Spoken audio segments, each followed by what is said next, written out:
मुख्यमंत्री माझी लाडकी बहीण योजनेमधील तमाम ज्या काही बहिणी आहेत ज्यांची की के.वाय.सी बाकी राहिलेली आहे किंवा मग काही कारणास्तव त्यांचे हप्ते बंद झाले आहेत, कागदपत्रांची पूर्तता त्यांनी केलेली नाही आहे किंवा मग एखादा कागदपत्र त्यांचा आपल्या अर्जासोबत जोडायचा बाकी राहिलेला आहे, तर अशा प्रकारले ज्या काही बहिणी आहेत त्यांच्यासाठी हा व्हिडिओ अतिशय महत्त्वाचा राहणार आहे. कारण की तुम्हाला माहीतच असेल की सध्या के.वाय.सी बाबत किती मोठा घोळ या योजनेच्या माध्यमातून सुरू आहे. सरकार यासाठी प्रयत्न करत आहे. देवेंद्रजी फडणवीस यांनी सांगितलेलं आहे की आम्ही पुन्हा के.वाय.सीसाठी नवीन पोर्टल उपलब्ध करून देणार आहोत. परंतु त्यांनी एक गोष्ट मात्र नक्की सांगितलेली आहे, ज्यामध्ये की त्यांनी म्हटलं आहे की लाडक्या बहिणी त्याच अपात्र झाल्या ज्या आपले कागदपत्र देऊ शकल्या नाहीत.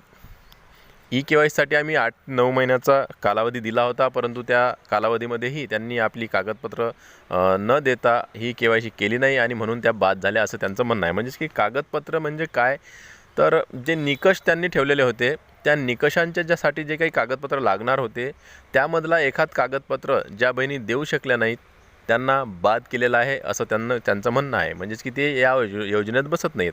परंतु एक गोष्ट इथं लक्षात घ्या, खूप साऱ्या बहिणी, लाखो बहिणींची कागदपत्र व्यवस्थित आहेत, त्यांनी के.वाय.सीसुद्धा केलेली आहे, तरीही काही तांत्रिक अडचणींमुळे त्यांचे हप्ते बंद झालेले आहेत. तर आजच्या व्हिडिओमध्ये आपण हेच बघणार आहोत की कागदपत्र देऊन आपली के.वाय.सी कशी करायची आहे, त्याचबरोबर आपला जो काही हप्ता बंद झालेला आहे तो पुन्हा कसा सुरू करायचा आहे, आपला हप्ता सुरू होणार की नाही, बंदच राहणार आहे का, आपण बाद झालो आहोत काय, हे कसं समजायचं, हे सर्व आजच्या व्हिडिओमध्ये आपण जाणून घेणार आहोत.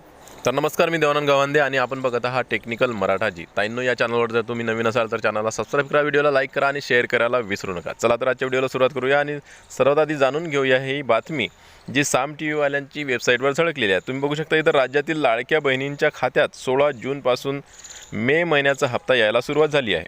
दरम्यान नागपुरानंतर नाशिक जिल्ह्यात लाभार्थ्यांच्या पात्रतेची तपासणी करताना मोठी माहिती समोर आली आहे. प्रशासनाने के.वाय.सी कागदपत्र पडताळणी आणि पात्रतेच्या विविध निकषांची सखोल छाननी केल्यानंतर जिल्ह्यातील सुमारे 1.5 लाख महिलांना अपात्र ठरवले आहे. त्यामुळे या महिलांना मिळणारा योजनेचा आर्थिक लाभ थांबवण्यात आला आहे.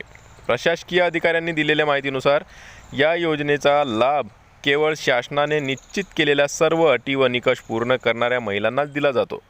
यासाठी गेल्या काही महिन्यांपासून जिल्ह्यात पडताळणी मोहीम राबवण्यात आली आहे. या प्रक्रियेत अनेक अर्जामध्ये त्रुटी, अपूर्ण माहिती आणि नियमांचे उल्लंघन आढळून आले आहे. तपासणीत अपात्र झालेल्या महिलांपैकी मोठ्या संख्येने महिलांच्या कुटुंबांचे वार्षिक उत्पन्न शासनाने निश्चित केलेल्या मर्यादेपेक्षा अधिक असल्याचे आढळले. योजनेच्या नियमानुसार वार्षिक उत्पन्न 2.5 लाखापेक्षा जास्त असलेल्या कुटुंबातील महिलांना या योजनेचा लाभ मिळू शकत नाही. याशिवाय अनेक अर्जांमध्ये आवश्यक कागदपत्रांची कमतरता असल्याचेही समोर आले. महाराष्ट्र रहिवासी प्रमाणपत्र, आधार कार्ड, बँक पासबुक, उत्पन्नाचा दाखला आणि जन्म दाखला यांसारखी कागदपत्रे अपूर्ण किंवा गहाळ असल्याने अनेक अर्ज बाद करण्यात आले आहेत. काही प्रकरणांमध्ये अर्जदारांच्या नावांमध्ये, जन्मतारखांमध्ये तसेच बँक खात्याच्या कागदपत्रांमध्ये वेगळेपणा आढळल्यानेही अर्ज अपात्र ठरले आहेत.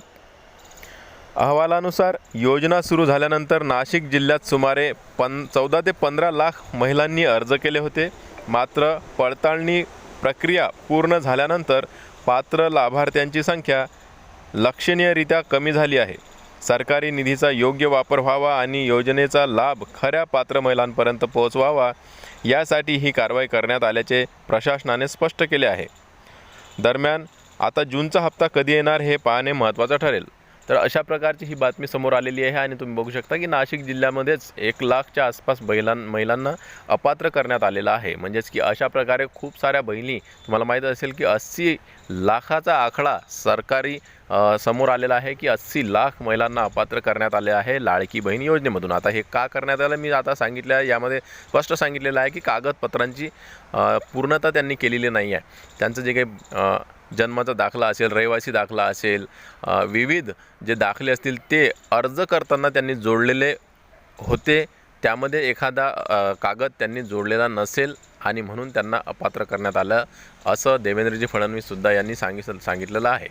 तर आता एक गोष्ट लक्षात घ्या, मग काही बहिणींनी तर पूर्ण आपले कागदपत्र दिलेले आहेत, व्यवस्थितरित्या KYCसुद्धा केलेली आहे, मग त्यांचे पैसे का मिळत नाही आहे? त्यांना बाद केला आहे का? त्यांचे पैसे त्यांना हप्ते जे काही आहेत दर महिन्याला त्यांना येत नाही आहे, मग त्यांचं काय?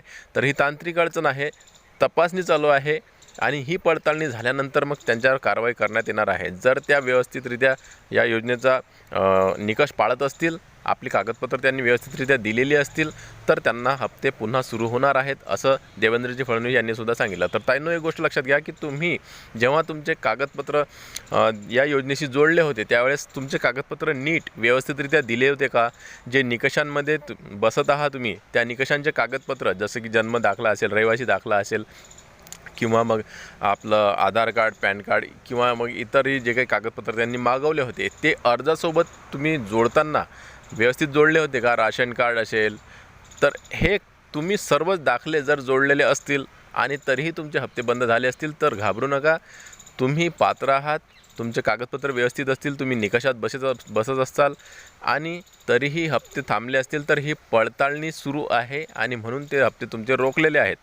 आणि हे पडताळणी झाल्यानंतर तुम्ही या योजनेमध्ये पात्र असाल तर तुम्हाला पुन्हा हप्ते चालू राहणार आहेत. परंतु जर तुमचा जे काही कागद आहे किंवा मग जे काही प्रमाणपत्र आहे, कागदपत्र आहे, हे जर गहाळ झालं असेल किंवा मग तुम्ही दिलेच नसेल तर मग मात्र तुम्हाला तुमच्यावर कारवाई करण्यात येणार आहे, म्हणजेच की तुम्हाला बाद करण्यात येणार आहे. या योजनेमधून तुम्हाला सरळ कट करण्यात येणार आहे.